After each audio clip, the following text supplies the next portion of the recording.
Send it over to you. Okay, it's your money, and your 30s can be a pretty important time in life. From getting married for a lot of people to having kids, even career choices and buying a home, you'll likely face some pretty important money decisions. And those choices in your 30s can impact your life for years to come, maybe the rest of your life, as a matter of fact.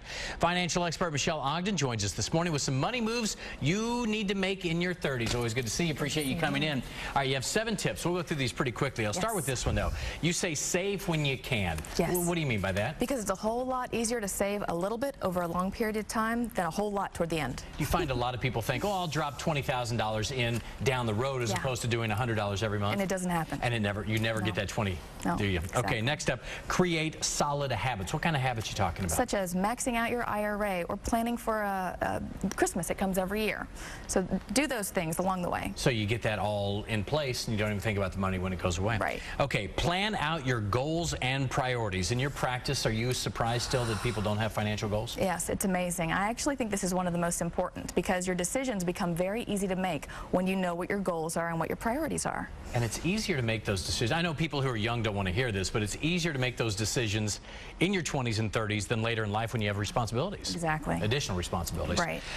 Talk about money with your partner. Pretty self-explanatory, but people don't, do they? That's, again, one of the very important ones. Unite with your spouse and support your spouse and don't sabotage one another. What if you disagree on savings goals? How do you get to that? You need to find the common ground and unite there. Okay, next up here, number 5, get comfortable with negotiation. Now, what do you mean by that? Negotiating in what ways? Well, negotiating from a car purchase, a home purchase, even when you have a new job opportunity, everything can be negotiated. I'm not a good negotiator. And a lot of people aren't. Well, and I think, you know, to me it's insulting if I go in and I say, okay, you want $20,000. I would never ask, but people who are good at this save a lot of money. Yes. And how do you get better? Well, you just practice. You need to practice and be loyal to your checkbook and say, you know what, I don't want to offend you.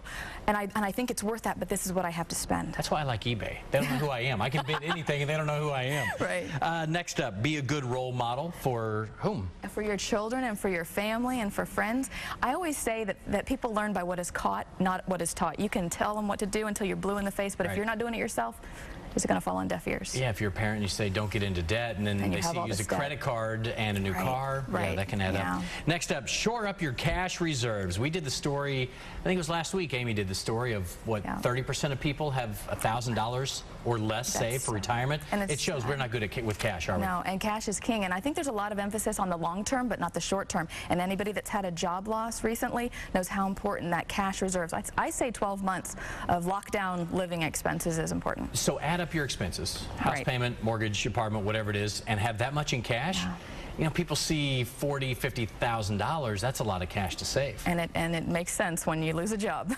And when you go back to number 1, save when you can. So it all kind of ties back together. Okay, you also have some advice for people who have made it past their 30s, like Amy. Yes. Not me.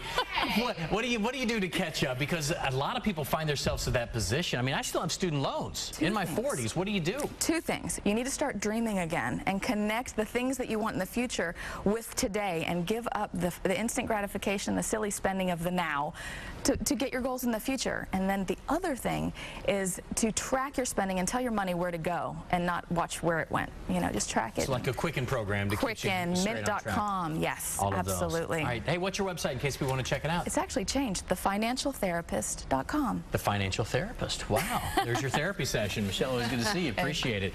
And she's billing me by the hour, Amy, so I better send it over to you.